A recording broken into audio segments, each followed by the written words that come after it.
जय हिंद, नमस्कार। मैं मोहन पाठक और बात करेंगे आज हम डोनाल्ड ट्रंप के उस स्पीच की जो दावोस में उन्होंने दिया। और इसमें बहुत सारी उन्होंने बातें कही और उन बातों में कुछ ऐसी बातें रहीं जो अब पूरी दुनिया को चौंका रही है कि क्या डोनाल्ड ट्रंप तानाशाह की तरफ जा रहे हैं। उन्होंने क्या कुछ ऐसे शब्द कहे और भारत को लेकर उन्होंने क्या कहा। आपको बता दें कि उन्होंने जो कमेटी गठित करने के लिए सभी को आमंत्रित किया था, उसमें भारत नहीं गया। सबसे बड़ी स्टोरी यही है आज की कि भारत इनके इस मीटिंग में नहीं गया। अब आगे की बात हम करेंगे।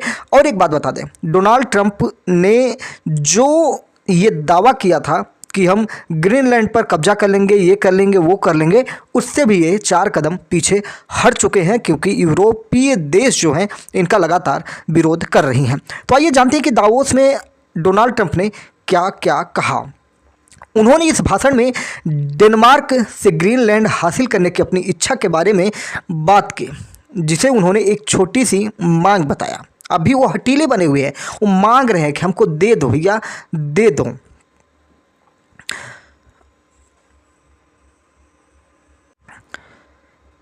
उनकी स्पीच के सारांश को आगे बढ़ाएं उससे पहले आपको बता दें कि अपने social media site truth social पर ट्रंप ने कहा था कि नेटो के प्रमुख साथ हुई एक बहुत ही सार्थक मुलाकात के बाद ग्रीनलैंड और आर्कटिक क्षेत्र से जुड़े एक संभावित समझौते का फ्रेमवर्क तैयार हुआ है। हालांकि उन्होंने इसके बारे में ज़्यादा ब्यौरा नहीं दिया। उन्होंने कहा, नेटो ने इस बैठक को बेहद सार्थक बताया और कहा कि ट्रंप ने जिस फ्रेमवर्क का जिक्र किया है उस पर होने वाली चर्चाएं आर्कटिक क्षेत्र की सुरक्षा सुनिश्चित करने पर केंद्रित होंगे। इससे पहले ट्रंप ने वर्ल्ड इकोनॉमिक फोरम के मंच से कहा था कि ग्रीनलैंड पर अमेरिकी नियंत्रण के लिए वह सैन्य बल का इस्तेमाल नहीं करेंगे, लेकिन इस क्षेत्र के स्वामित्व को सुनिश्चित करने की बातचीत चाहते हैं। यानी कि ये बात स्पष्ट हो चुकी है कि सैन्य कार्यवाही तो नहीं होगी, लेकिन उन्होंने जो कहा कि मुझे चाहिए, वो मेरी एक छोटी सी मांग है। तो ये आपको समझना पड़ेगा कि एक लालच जो डोनाल्ड ट्रंप को इस समय दुनिया में पूरा फेमस किए हुए हैं।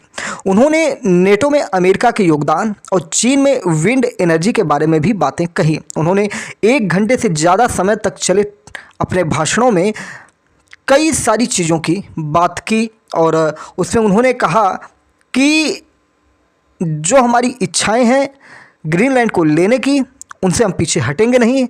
और उन्होंने कहा कि अमेरिकी राष्ट्रीय सुरक्षा के लिए बहुत ज़्यादा ज़रूरी है, क्योंकि वो जो मुख्य रूप से डेनमार्क का सेल्फ गवर्निंग इलाका है वो हमारे लिए बहुत ज़्यादा ज़रूरी है। उन्होंने दावोस में ये भी कहा कि दूसरे विश्व युद्ध के बाद हमने ग्रीनलैंड डेनमार्क को वापस दे दिया था और कहा हम कितने बेवकूफ़ थे जो ऐसा किया। लेकिन हकीकत यह है कि ग्रीनलैंड अमेरिका का था ही नहीं, तो वह इसे वापस कैसे देता। साल 1933 में एक इंटरनेशनल कोर्ट ने यह फैसला सुनाया था कि ग्रीनलैंड डेनमार्क का है। ये कोर्ट मौजूदा इंटरनेशनल कोर्ट ऑफ जस्टिस के पहले अस्तित्व में था। साल 1941 में जर्मनी के सामने डेनमार्क के सरेंडर के 1 साल बाद अमेरिका और डेनिश प्रतिनिधियों ने एक समझौते पर हस्ताक्षर किए थे, जिसके तहत नाजी जर्मनी इस इलाके को अपने कब्जे में न ले लें, इसलिए अमेरिका को ग्रीनलैंड की रक्षा करने की इजाज़त मिली थी। उसके बाद इस द्वीप पर अमेरिकी बेस बनाए गए और साथ ही अमेरिकी सैनिकों की तैनाती भी हुई। हालांकि इन समझौतों में संप्रभुता का ट्रांसफ़र शामिल नहीं था, जिसका मतलब है कि ग्रीनलैंड कभी भी अमेरिकी इलाका नहीं बना। आपको बता दें कि अमेरिका के राष्ट्रपति ने अपने भाषण में नेटो की आलोचना की और दावा किया कि अमेरिका नेटो का करीब 100% खर्च उठा रहा है। उन्होंने इससे सैन्य गठबंधन यानी कि जो नेटो है कि सदस्य देशों के योगदान के बारे में कहा कि उन्होंने इसके खर्च का 2% भी नहीं दिया और अब वे 5% दे रहे हैं। इनमें से कोई भी दावा सही नहीं है। हाल के सालों में अगर हम देखें तो रक्षा पर अमेरिकी खर्च नेटो देश की तरफ से खर्च की कुल रकम लगभग 70% था। साल 2024 में यह घटकर 65% हो गया और यह अनुमान लगाया गया कि साल 2025 में यह 62% था, क्योंकि सभी नेटो सदस्यों ने पहली बार अपने GDP का कम से कम 2% रक्षा पर खर्च करने का फैसला किया था, यानी कि एक बड़ी रकम हो गई थी। अमेरिकी राष्ट्रपति ने इन देशों को रक्षा पर ज़्यादा खर्च करने के लिए राजी किया है, लेकिन ट्रंप जिस 5% की बात कर रहे हैं वह एक दूरगामी लक्ष्य है जिसे साल 2035 तक हासिल किया जाना है। फिलहाल कोई भी नेटो सदस्य इतना खर्च नहीं करता। अपनी जीडीपी का सबसे ज़्यादा हिस्सा रक्षा पर खर्च करने वाले पोलैंड ने भी साल 2025 में रक्षा पर 4.5% से थोड़ा कम खर्च किया था। तो अब ये डिमांड निकल के आ रही है कि क्या अमेरिका को नेटो से कुछ भी वापस नहीं मिला है, यानी कि जितना खर्च अमेरिका ने नेटो पर कर दिया, क्या उसको कुछ फ़ायदा ही नहीं हुआ। तो आपको बताएं कि सामूहिक रक्षा नेटो का सबसे बुनियादी सिद्धांत है और इसकी स्थापना के समझौते का अनुच्छेद 5 कहता है कि किसी एक नेटो सदस्य पर सशस्त्र हमला उन सभी पर हमला माना जाएगा। अमेरिका इस गठबंधन का एकमात्र सदस्य है जिसने अनुच्छेद 5 का इस्तेमाल किया। उसने ऐसा 9/11 के हमलों के बाद किया था। नेटो देश ने इसके बाद अफगानिस्तान में अमेरिका के नेतृत्व वाले युद्ध में सैनिक और सैन्य उपकरण दिए। इसमें योगदान देने वाले देशों में डेनमार्क भी शामिल था, जिसने अमेरिकी सहयोगियों में प्रति व्यक्ति सबसे ज़्यादा नुकसान झेला। उन्हें ज़्यादातर हेलमंद प्रांत में ब्रिटिश सेना के साथ भारी विवाद वाले इलाकों में तैनात किया गया था। तो ये सारी चीज़ें रहीं और इन सब की वजह से पूरी दुनिया में डोनाल्ड ट्रंप चर्चा का विषय बने हुए हैं, क्योंकि उनकी जो इच्छाएं हैं, उनकी जो बातें हैं, लगातार दुनिया को चकाचौंध में रखी हुई हैं कि कब कहाँ क्या बम फट जाएगा, क्या ये कर देंगे, किस पर टैरिफ लगा देंगे, कुछ भी इनका अता पता नहीं है। ट्रंप ने अपने भाषण में विंड एनर्जी की भी आलोचना की है। उन्होंने इसे नया ग्रीन स्कैम बताया है, यानी कि एक तरह से भ्रष्टाचार बता दिया। उन्होंने खास तौर पर चीन का नाम लिया और दावा किया कि हालांकि बहुत सारे विंड टरबाइन बनता है, लेकिन उन्हें चीन में कोई विंड फार्म नहीं मिला, जबकि चीन में गांसू में दुनिया के सबसे विंड फार्म में से एक मौजूद है जिसे अंतरिक्ष से भी देखा जा सकता है। अगर हम कुछ डेटा को उठा के देखें तो चीन किसी भी दूसरे देश के मुकाबले ज़्यादा पवन ऊर्जा पैदा करता है। इसके आंकड़ों से पता चलता है कि साल 2024 में चीन ने हवा से 997 टेरावाट घंटे बिजली पैदा की है और ये काफ़ी रोचक है। इन्वायरमेंट को अगर देखा जाए तो यह अमेरिका के मुकाबले 2 गुने से भी ज़्यादा था, जो कि इस मामले में दूसरे स्थान पर अमेरिका रहा था। आपको और भी चीज़ें हम बता दें कि राष्ट्रपति ट्रंप ने अपने भाषणों में ब्रिटेन को भी निशाने पर लिया। उन्होंने कहा कि उसकी ऊर्जा नीति जो है सही नहीं है। उन्होंने ब्रिटेन के जो ऊर्जा नीति है उसकी भी आलोचना कर दी। नॉर्थ सी के तेल का जिक्र करते हुए ट्रंप ने जो कहा वो सही नहीं है। उन्होंने कहा कि ब्रिटेन तेल कंपनियों के लिए जाना मुश्किल बना देते हैं। वे रेवेन्यू का 92% ले लेते हैं। नॉर्थ सी में काम करने वाली तेल और गैस कंपनियां अपने मुनाफे पर 30% कारपोरेशन टैक्स और उसके ऊपर 10% सप्लीमेंट्री रेट देती है, जबकि दूसरी बड़ी कंपनियां 25% कारपोरेशन टैक्स देती हैं और यह उससे ज़्यादा है। नवंबर 2024 में सरकार ने तेल और गैस कंपनियों पर विंडफॉल टैक्स 35% से बढ़ाकर 38% कर दिया था। इससे नॉर्थ सी ऑयल पर कुल टैक्स 78% हो जाता है, जो रेवेन्यू पर नहीं बल्कि मुनाफे पर दिया जाता है। विंडफॉल टैक्स, जिसे ब्रिटेन में कंजर्वेटिव पार्टी की तरह सरकार ने साल 2022 में बढ़ते एनर्जी बिलों के जवाब में शुरू किया, 2030 में ख़त्म होने वाला जो हो सकता है। राष्ट्रपति ने और भी बहुत सारी बातें की, अपने डॉलर को लेकर भी बातें की। उन्होंने कहा कि हमने रिकॉर्ड 18 ट्रिलियन डॉलर के कंटेनमेंट हासिल किए हैं और बाद में दोहराया 18 ट्रिलियन डॉलर का इन्वेस्टमेंट किया गया है। उन्होंने पहले भी इस तरह के दावे किए हैं। पिछले साल अक्टूबर महीने में उन्होंने कहा था कि अमेरिका ने 17 ट्रिलियन डॉलर के इन्वेस्टमेंट आकर्षित किए हैं, लेकिन इतने बड़े आंकड़ों के समर्थन में सार्वजनिक तौर पर कोई भी सबूत मौजूद नहीं है। व्हाइट हाउस की एक वेबसाइट में कहा गया है कि ट्रंप के कार्यकाल में कुल इन्वेस्टमेंट 9.6 ट्रिलियन डॉलर रहा है, यानी कि कहा जाए तो अपने से मिट्ठू मियाँ बनते रहते हैं, अपनी बातों को मनवाने की कोशिश करते हैं। और इस तरीके से बहुत सारी बातें उन्होंने इन्वेस्टमेंट्स को लेकर बताई, बहुत सारे डेटा दिए। आपको बता दें कि यूरोपियन पार्लियामेंट की इंटरनेशनल ट्रेड कमेटी ने कहा है कि वह इस डील के रेटिफिकेशन को तब तक के लिए सस्पेंड कर रहे हैं जब तक अमेरिका टकराव के बजाय सहयोग के रास्ते पर फिर से आने का फैसला नहीं करता है। यानी कि जो डोनाल्ड ट्रंप हैं उन्होंने बहुत सारी चीज़ें दुनिया में लागू कर दी हैं। आपको बता दें कि ऐसी ऐसी चीज़ें इन्होंने की है जो समझ से परे थी या सोच से परे थी। उन्होंने ब्रिटेन जैसे देशों पर टैरिफ 10% लगाने का ऐलान कर दिया, फिर 25% बढ़ाने की बात भी कर दी।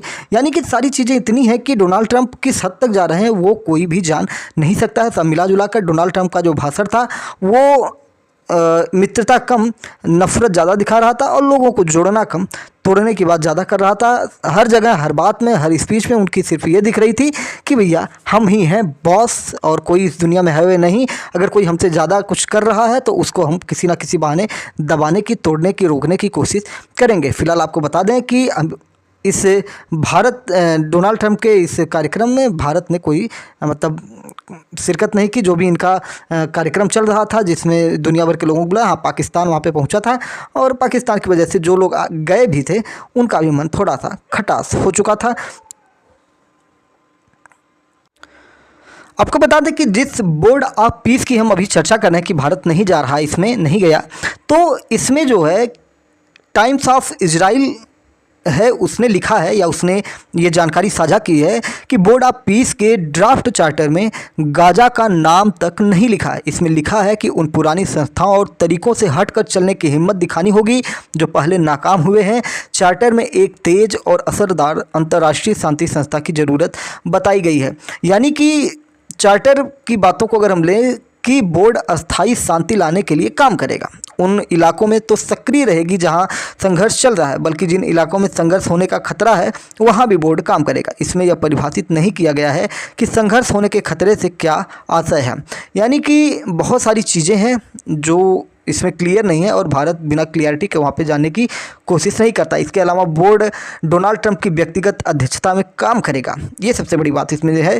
भले ट्रंप राष्ट्रपति रहें या न रहें, वह इस बोर्ड के अध्यक्ष रहेंगे। ये भी आप समझ लीजिए कि ट्रंप अगर अमेरिका के राष्ट्रपति नहीं है फिर भी वो इसके अध्यक्ष रहेंगे। यानी कि वो अपना रिटायरमेंट प्लान बनाकर चल रहे हैं कि जब मैं नहीं रहूँगा राष्ट्रपति तब भी मैं ही इस संस्था को चलाऊँगा। यानी कि इनडायरेक्ट में वो दुनिया पर अपनी हुकूमत बनाए रखना चाहते हैं।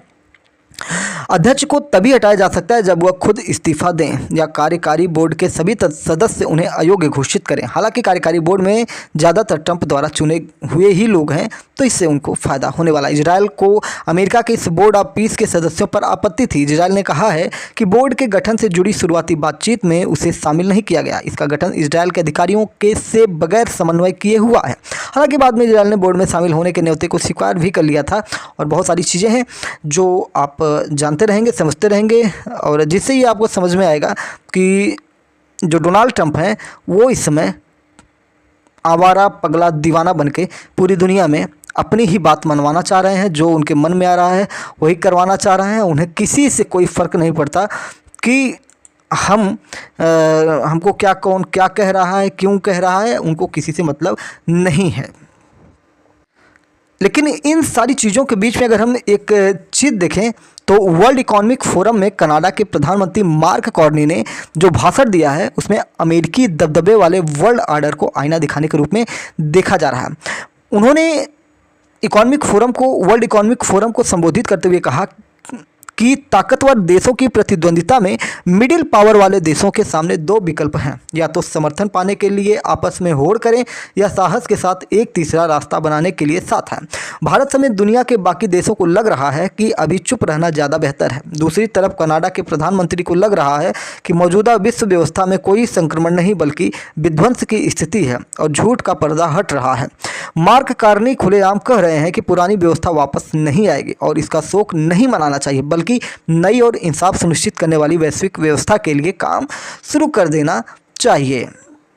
तो ये सारी चीज़ें जो हैं आपको हमने डिटेल में बताने की कोशिश की और भी बहुत सारी बातें हैं वही जैसा कि हमने कहा कि धीरे धीरे आपको बताते रहेंगे जो आपके लिए ज़रूरी होगा। MPS हिंदी पर नए हैं तो चैनल को सब्सक्राइब करके daily current affairs news analysis के लिए हमारे साथ जुड़ जाइए। आपको छोटी से छोटी, बड़ी से बड़ी वो चीज़ें जो आपके लिए ज़रूरी होती हैं उनको हम यहाँ पे लाने की कोशिश करते हैं। MPS हिंदी स्टूडेंट्स के लिए बहुत ही ज़रूरी चैनल है तो इससे आप जुड़ जाइए। इस पर वैसे भी एक बड़ी संख्या में स्टूडेंट ही जुड़े हुए हैं, साथ ही साथ देश के आम नागरिक भी जुड़े हुए हैं जो सच्ची और प्रामाणिक चीज़ों को जानना और सुनना चाहते हैं। हमारी कोशिश रहती है कि हम आप तक सूचनाएं सही पहुंचाएं, भले ही कुछ घंटों लेट पहुंचाते हैं। कभी कभी हम एक दिन बाद भी सूचना आप तक लेके आते हैं, क्योंकि हम चाहते हैं कि हमारे यहाँ से आपको प्रामाणिक चीज़ें प्राप्त हों। चैनल पर नए तो हिंदी को सब्सक्राइब करके daily current affairs, news analysis के लिए हमारे साथ जुड़ जाइए। जय नमस्कार, भारत माता की जय।